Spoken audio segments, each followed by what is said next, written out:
Welcome to Digital Rack Gear, where we bring you reviews and tips about digital rack gear for music production.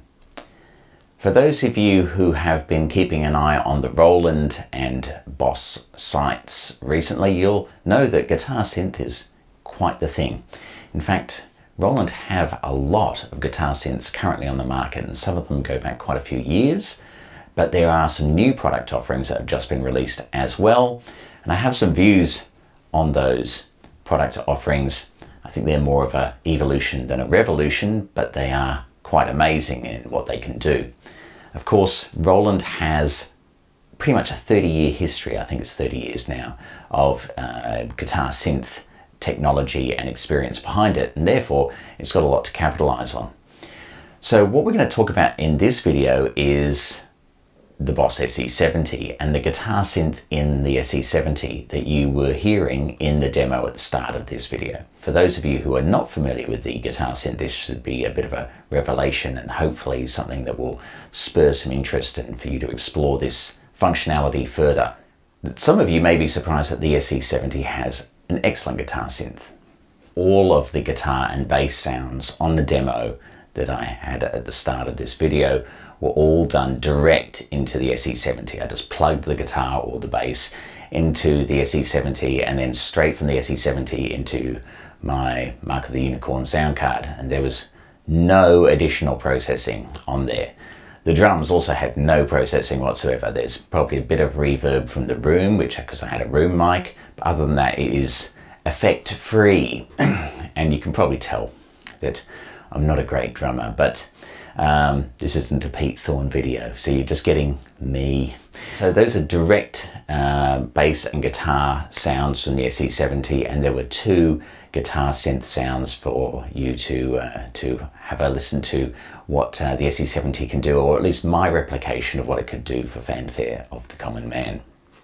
Please see here for one of our first videos, which is a review of the SE70.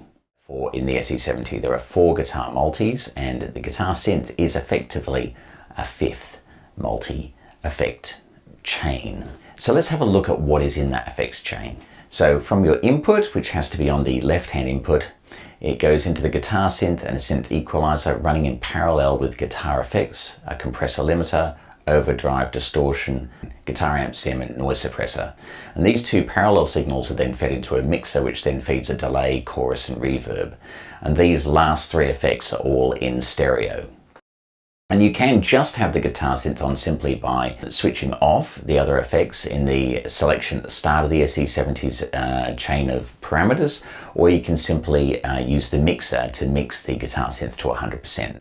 On the surface, you may not be blown away with the functionality of this, especially compared with modern releases. It's a mono synth, which means you can only trigger one note at a time, and it has not one but 2 waveforms, square and saw. However, rather than being a massive limitation, this focuses the effort on where the SE70 can excel. Plus, the depth of control available, allowing you to design the sound around these waveforms, is extensive and cleverly thought out. Remember, almost all analog synths had only 3 waveforms: sine, saw and square, and sometimes noise as well. There are 26 parameters to tweak in this, plus additional EQ controls.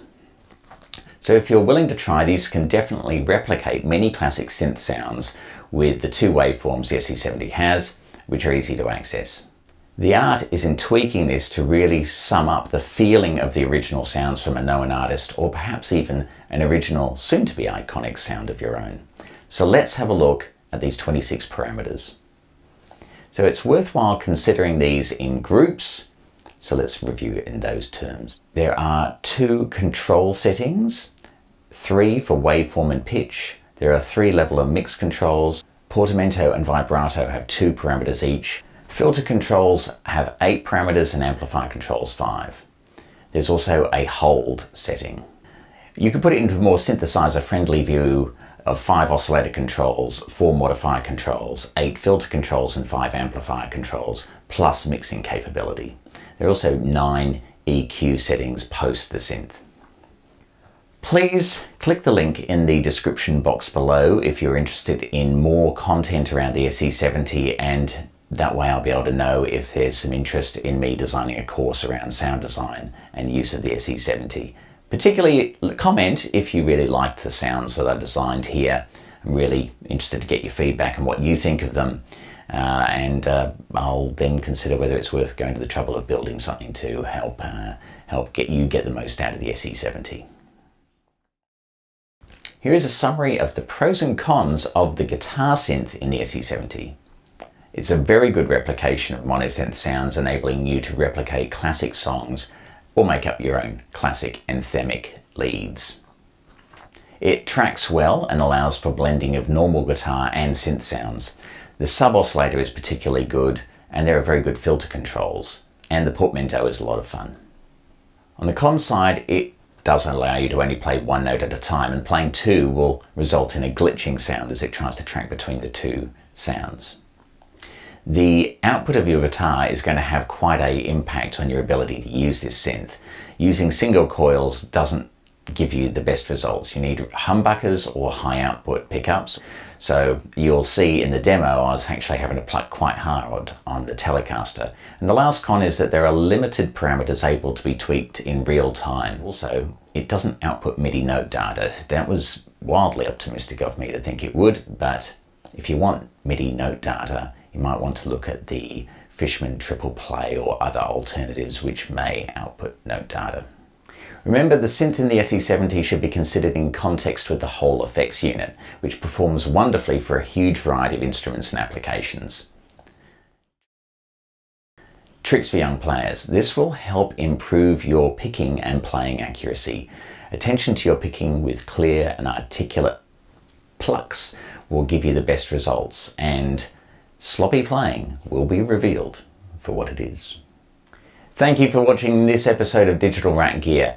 I hope you found it informative. Please drop a like and please subscribe to the channel. We're trying to grow our subscriber base and get these videos more out there and pushed by the algorithm. So please do subscribe and hit that like button.